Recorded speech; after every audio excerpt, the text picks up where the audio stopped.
this is a report that just dropped via The Athletic that before the Seahawks traded Russell Wilson to the Broncos, that Russell Wilson requested that the team fire head coach Pete Carroll and general manager John Schneider. And the bullet points on this are as such that Russell Wilson was convinced that both the head coach and GM of the Seahawks were getting in the way of his quest to win additional Super Bowls and individual awards, according to league sources who spoke to The Athletic, and that the quarterback preferred a replacement. That guy would be Sean Payton, who right before that had stepped down from New Orleans. So Russell Wilson wanted to work with Sean Payton. So he gets what he wanted. He does. And then Russell Wilson placed his request to fire the coach and GM in February of 2022. Within days of the call, top team officials met and decided to pursue trading the 9-time Pro Bowler. And Sean Payton and Russell Wilson, as you mentioned, are back reunited in Denver. But now, when you look back on how excited Pete Carroll was to beat Russell Wilson week 1, all the former teammates that came back, how Pete never missed an opportunity to take a little bit of a dig at Russell Wilson this past season. If these reports are true, now it kind of makes some sense why there was sort of the animosity that Pete Carroll carried towards Russell Wilson even after he was gone, according to The Athletic. How about it? It's a lot. A little bit of spice on a Friday. It hurts me to hear that. And the reason why I say this is, I spent half a year there, right? Basically the start of the offseason to the last cuts in 2013. Everything I witnessed during my time there from March until the end of August, that team was special. The culture was special. Everything that John Schneider and Pete Carroll had built was special. And Russell was not the type of player to make that sort of demand. Now, granted, this is before, they won the Super Bowl because they won it that year, made it to back-to-back, and he came more into stardom. But it's sad to hear that because, the conversation that I had after working out with them and where they, invited me up and I sat down with John Schneider and he talked about, why they wanted to bring me in, it really was talking about Russell. And he said, we really feel like we have lightning in a bottle. We feel like this young man is, everything that we were hoping for. He's not the biggest guy, but he checks off every other box. We feel like we can win a Super Bowl with him. And he said we need, a good veteran presence around him to continue to help him grow, help him learn how to break down film and prepare and study and all those things. And Russell was the type that was very, very mature, even though he was going into his second year in the league.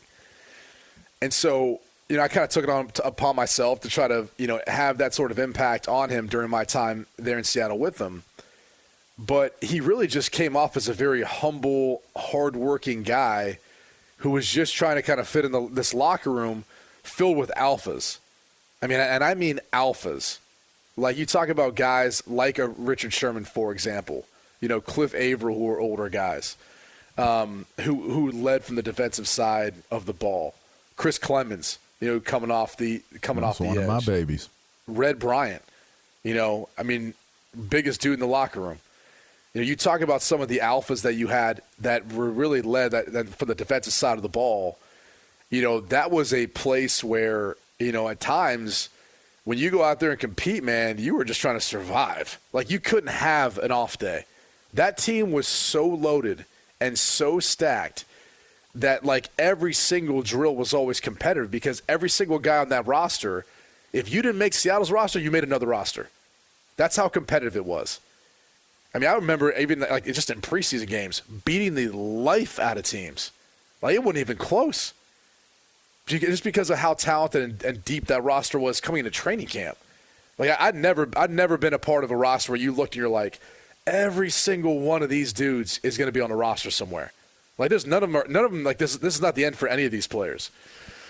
And that's so my point is just it was such a unique culture of competitiveness that John Schneider and Pete Carroll had built.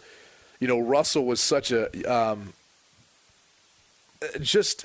very like pleasure to be around as far as how he conducted his business, how he handled himself, being very mature for a guy who's like early on in his career had taken a team to the playoffs in his first year as a rookie.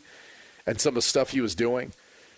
And so it's sad to see what happens, and maybe it's from a, success, and maybe it's ego driven, and however you want to look at it. But, when you start to hear the truth of the matter afterwards, it makes a lot of sense for why Pete Carroll, said and did some of the things he did. I mean, can you imagine a player, guys coming in asking you to be fired, behind your back, not knowing it? I mean, maybe it's one thing if Russ just said it straight to his face, but it sounded like he was trying to go behind their back to make this stuff happen.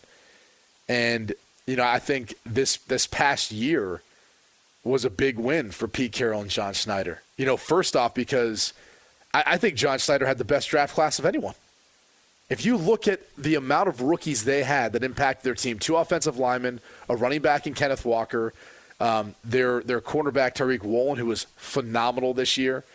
They had a number of players actually on defense. But if you really break down which team's rookie draft picks had a big impact, KC is up there, but Seattle's right there too. And I find it hard to believe that Pete Carroll was looking at this team and John Schneider was looking at this team saying, we're not trying to win a Super Bowl every year. Like, that's just not how Pete's driven. Like, from my time being around Pete, it didn't matter what we were doing. It could have been tiddlywinks, horseshoes, whatever it was. He was trying to win. Like, that's just a competitive guy. So it's sad to see that relationship fractured, because I know in the beginning they really, really, really felt he was special. Because those are the conversations that I had, that Russell wasn't in the room, and that was what was being told to me. So it's sad to see it got to that point. So it goes on to say in this article from The Athletic that a lawyer for Russell Wilson wrote a letter to The Athletic, and he characterized the assertion that Wilson called for Carroll's and Schneider's firing as, quote, entirely fabricated.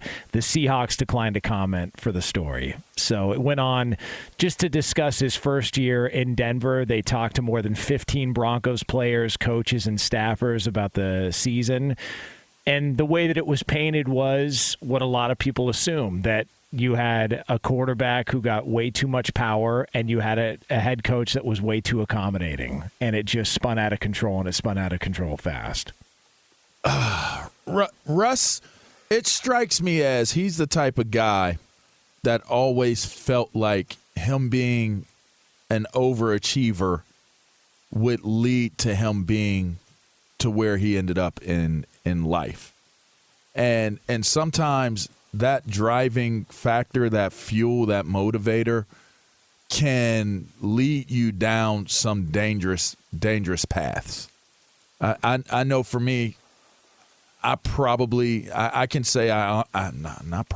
honestly have experienced what fame, fortune, and notoriety can bring your way. I dated celebrities. I had, clout and conversations and situations where I could dictate things based off of what my accomplishments had created. I ended up being around,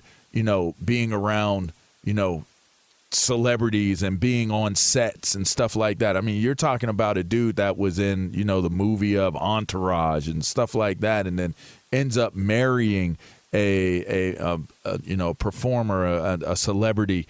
I just think that when you look at all of the things from a surface level, because I do not know the guy, I don't know him at all, and I don't want to unjustly characterize him, but from an outsider's perspective who has experienced a lot of the things that he has experienced, and not as a quarterback, but I've experienced it, I just think that his success got the best of him.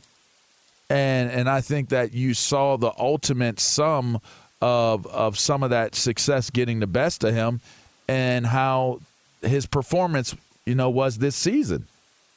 Sometimes the things that are best for you aren't the things that you sometimes go for or end up doing.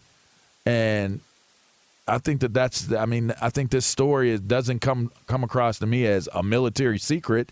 I don't think that I'm shocked by it by any means. I think that Russell Wilson is, to his heart, just again, observation, I think he's a good dude. I think Russ is a good dude. I think he's an upright dude. I think he wants to do things the right way, and he wants to be recognized for doing things the right way. I just think sometimes when you turn that type of approach to what you do in your life, when you turn it inside out and you look at it, some of the motivations might be off. You know, I heard you say ego. Sometimes the ego gets into the way, and you're doing great things, and you want to continue to do great things, and you want to be looked at as the greatest. I mean, I recall the conversations that were being had when he was at the Super Bowl that Tom Brady was in that they won, and how he was with the commissioner, and the biggest conversations that came out is that Russ wanted to do the same exact thing that Tom Brady did. He wanted to have the ability to bring in who he wanted to bring in and handle things the way that Tom Brady had handled them. And I just think that he got a little too far, that what they say, too far out over his skis on what he was thinking that he could accomplish in his fantasy world versus what you're really able to accomplish in the world of reality. And you know, sometimes that happens. Do you believe that he asked for Pete Carroll and John Schneider to be fired? Yes. Yeah, I believe it too. And I'm not going to say he said in that way, like, I want you fired.